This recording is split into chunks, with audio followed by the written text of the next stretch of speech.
Hi friends, 20 seconds art ఇది డిఎస్సిలో EVS bits. ఒకటవది, మండల పరిషత్ అధ్యక్షుడిని ఎన్నుకునేది ప్రభుత్వ పరీక్ష ద్వారా, మండల ఓటర్ల చేత, ఎంపీటీసీ సభ్యుల చేత, పట్టభద్రుల ఓటర్ల చేత. ఆన్సర్ కామెంట్ చేయండి, డిస్క్రిప్షన్లో ఇచ్చాను.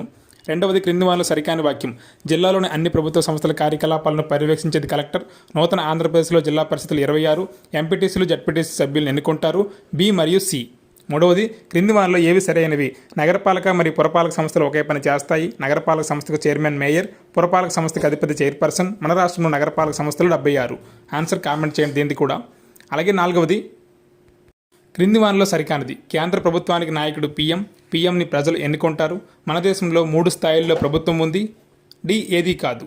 అలాగే ఐదవ క్వశ్చన్, దేశంకి రాష్ట్రపతి, అలాగే మండలానికి ఎవరు? MPDO, MPP, MRO, MPTC. ఈ 5 బిట్లు నచ్చినట్లయితే మన ఛానల్ సబ్స్క్రైబ్ చేయండి. ఆన్సర్ కామెంట్ చేయడం మర్చిపోకండి. Thank you for watching. Please subscribe and like our channel.